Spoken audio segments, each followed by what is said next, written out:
দর্শক আসসালামু আলাইকুম, আমি মাহিয়া মাহি। শুরু করছি quick recipe season 4, presented by RK ceramics, powered by Rangapuri Mehedi. Grill কিন্তু আমাদের ইদানিং সমাজে প্রচণ্ড ট্রেন্ডি একটা ফুড আইটেম। আমরা চিকেন, বিফ, মাটন অনেক রকমের মাংস দিয়ে কিন্তু গ্রিল খেয়ে থাকি, কিন্তু উন্নত বিশ্বের পাশাপাশি সি ফুডের গ্রিল কিন্তু এখন বেশ জনপ্রিয় হয়ে উঠছে। Grill fish with coriander butter. আচ্ছা, grill fish with coriander butter. হ্যাঁ, grill fish with coriander butter করতে আমাদের যা যা লাগছে আমি বলে দিচ্ছি কি কি লাগছে। হ্যাঁ, আর লাগছে সি ফিশ, আর এটা বেসা ফিশ। আচ্ছা, এটা আমি যে কোনো ফিশ দিয়েও করতে পারি, আমি স্যামন ফিশ দিয়েও করতে পারি, আমাদের দেশি ফিশ দিয়ে করতে পারি। কিন্তু সি ফিশটা দিয়ে করলে কি হয়, ভালো লাগে খেতে। হ্যাঁ। আর এখানে আছে গার্লিক পাউডার, জিঞ্জার পাউডার, আর গোলমরিচের গুঁড়ো। আর এটা হচ্ছে লেবুর যে খোসাটা, ওটা গ্রাইন্ড। হ্যাঁ, লেবুর গ্রাইন্ডটা। তা এটা হলো রসুনের কুচি, আদা কুচি, আর ধনেপাতা, বেল পেপার, আর লাগছে লেবুর রসটা লাগবে আর কি। আচ্ছা, লবণ, বাটার, আর হলো এটা হলো ড্রেসিংয়ের জন্য। হ্যাঁ, তা আগে আমি কোরিয়ান্ডার বাটারটা তৈরি করে নিই। হ্যাঁ, আচ্ছা, এটার জন্য আমার লাগছে বাটার। আমরা বাটার এখানে 100 গ্রাম নিলাম। আচ্ছা,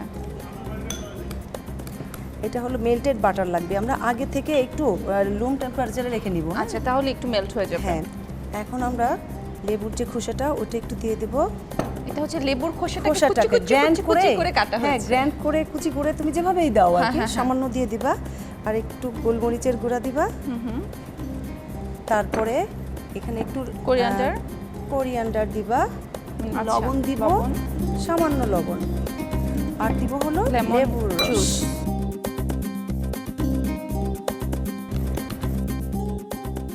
এখন এইটাকে আমি কি করব, দেখো ফয়েল পেপারটা দাও আমাকে। আচ্ছা, ফয়েল পেপারটাকে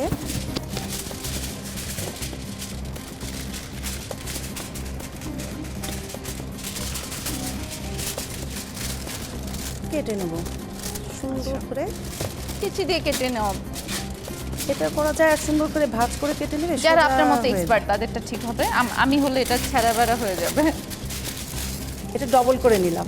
আচ্ছা, ডবল করে নিলে কি হয়, এটা মানে ছিঁড়ে যাওয়ার সম্ভাবনাটা কম থাকে। হ্যাঁ, এখন কি করব, এই বাটারটাকে আমি এখানে দিয়ে মাখিয়ে নিব। না, মাখিয়ে নিব না, দিয়ে এটাকে আচ্ছা গোল করে চকলেটের মতো করে রেখে দিব। ও, এটা কি হবে? এটা ফ্রিজে রেখে দিব? হ্যাঁ, ফ্রিজে রেখে দিবে, এটা শক্ত হয়ে যাবে। কতক্ষণ রাখবো? এটা আমরা ওভারনাইট রেখে দিলে ভালো হয়, তো রেখে দেই, শক্ত হয়ে যাবে। আমরা মানে আমার এই সময় স্বল্পতার জন্য আমি আগের দিন রাতে একটা করে রেখেছি। আচ্ছা, সেটা আমরা বের করে দেখাবো দর্শককে। এখন দর্শকদের দেখানোর উদ্দেশ্যে এটা আমি আবার নতুন করে করলাম। আমি মাছটাকে রেডি করব।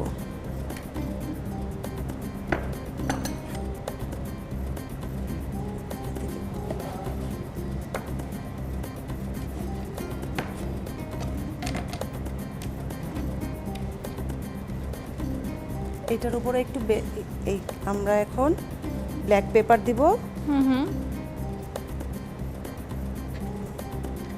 ব্ল্যাক পেপারটা আগে এক পাশটা আমি দিয়ে দিচ্ছি। হ্যাঁ, পরে আবার যখন আমি চুলায় দিব তখন আরেক পাশটা দেব। লবণ দিচ্ছি। এখন জিঞ্জার পাউডার।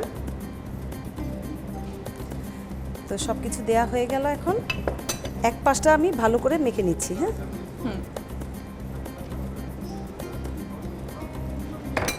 আর যেগুলো আসলে বাইরের দেশের খাবারগুলোতে অনেক কম স্পাইসি ইউজ করা হয়, তাই না? হ্যাঁ, দেখো খুব কম স্পাইসি দিয়ে কিন্তু প্রতিটা রান্নাই কিন্তু আমাদের হচ্ছে অল্প পরিমাণ স্পাইসি দিয়ে আমরা রান্না করলাম। হ্যাঁ, আবার টেস্টিও হয়, টেস্টিও হচ্ছে। কিন্তু আমাদের দেশে আমরা খুব সবসময় খুব ঝাল মশলা খেয়ে অভ্যস্ত, এবং এটা আমাদের ভালো লাগে। মেক্সিকান ফুডগুলো আবার আমাদের মতন স্পাইসি খায় তারা। এখন আমি এই পাশটা দিয়ে দিচ্ছি। দেখো প্যান গরম হয়ে গেছে। আচ্ছা, এই পাশটা দিয়ে দিচ্ছি।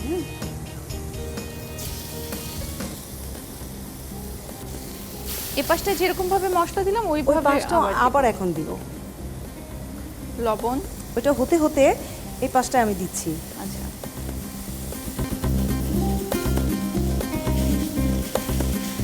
এটার মধ্যে সি ফিশে কিন্তু লবণ, ওরা কিন্তু লবণাক্ত, হ্যাঁ লবণ, আমাদের সমুদ্রের পানিটা লবণাক্ত না, তো এই সি ফিশের মধ্যে কিন্তু লবণ থাকে, যার জন্য আমি একটু লবণের পরিমাণ কমিয়ে দিয়েছি।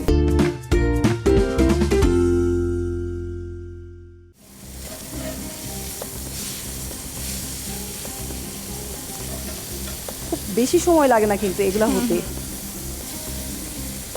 প্রিপারেশনটাই জাস্ট টাইম নেয়, প্রিপারেশনটা নিতেই যতটুকু সময় লাগে। এই পাঁচটা হয়ে যাবে। আমি যদি খুব বেশি কুক করে ফেলি খেতেও ভালো লাগবে না, একটা জুসিনেস যে ভাবটা আছে সেটাও থাকবে না, চলে যাবে। হ্যাঁ, এর জন্য আমার সময় লাগবে 3 থেকে 4 মিনিটের মধ্যে হয়ে যায় এটা। আচ্ছা, ওই পাঁচটা একটু হয়ে গেলে দেখবা যে ওই ভেতরে একটা রেড কালার থাকবে, যখন আমরা কেটে খাবো তখন রেড থাকবে মনে হবে, হ্যাঁ, ভেতরে একটা জুসি ভাব থাকবে, লাল।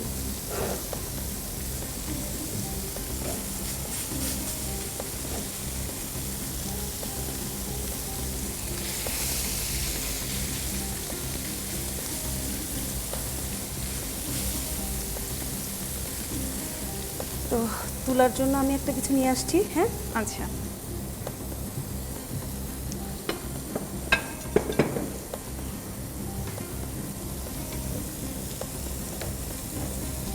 Fish coriander lemon butter.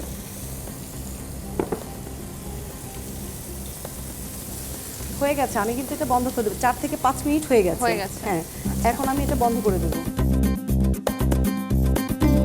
আর আমাকে তাহলে লেটুস পাতাটা দাও, এগুলো আমি ওই পাশে রেখে দিচ্ছি।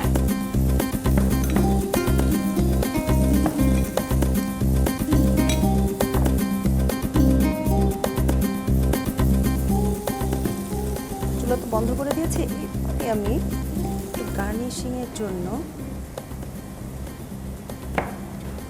আচ্ছা, আপনারা যখন মানে ট্রেনিং নিয়েছেন, হ্যাঁ, তখন কি গার্নিশিং এর জন্য কি আপনাদেরকে এটা কোনো একটা কোর্স ছিল, তাই না? হ্যাঁ, অবশ্যই। আর তাছাড়া দেখতে আমার কাছে সবসময় মনে হয় খাবারটা যখন আমি দিব, যখন আমরা ট্রেনিং নেইনি তখনও আমার কাছে মনে হয়েছিল, সবসময় হতো যে আমি যখন খাবারটা যত খারাপ খাবারই থাক, যদি সুন্দর করে পরিবেশন করতে পারি তাহলে সেই খাবারের মানে দেখতে ভালো লাগলে খাবারের টেস্টটাও মনে হয় বেড়ে যায়। আমি মাঝে মাঝে যখন রান্না করি, যখন ওই মানে বাসার মানুষজন বলে কি আচ্ছা খাবারের কালারটা না একটু কেমন জানি হয়েছে, তখন আমি বলি যে আচ্ছা আমরা তো খাবো, এটা কালার দেখে কি হবে, সব কালারটা কিন্তু একটা ম্যাটার। তো এটা হয়ে গেছে আমাদের, grill fish coriander butter lemon. এখনো শেষ হয়ে যায়নি, আরো বাকি আছে, একটু পরে দেখাবো। হ্যাঁ, গ্রিল ফিশটা হয়ে গেছে আমাদের।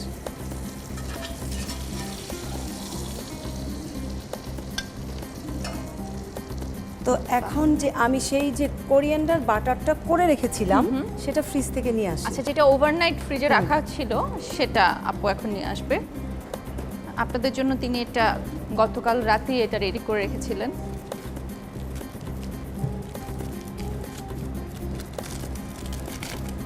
ও পুরো শক্ত হয়ে গেছে। আচ্ছা, এটা ডিপ ফ্রিজে রাখতে হবে? হ্যাঁ, ডিপ ফ্রিজে রাখতে হবে।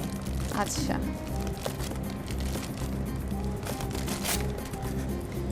এখন সেই কোরিয়ান্ডার বাটারটাকে আমি সুন্দর করে কেটে, এটা পিস পিস করে কাটা হচ্ছে চকলেটের মতো।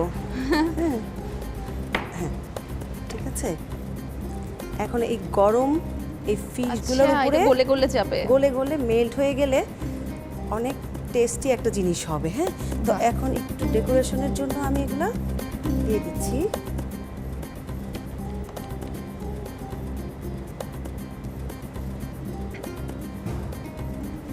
খুবই সুন্দর কালারফুল লাগছে দেখতে। হয়ে গেল grill fish with coriander butter. দর্শক, তৈরি হয়ে গেল আমাদের গ্রিল ফিশ কোরিয়ান্ডার বাটার। চলুন দেখে আসি এর উপকরণগুলো আরও একবার।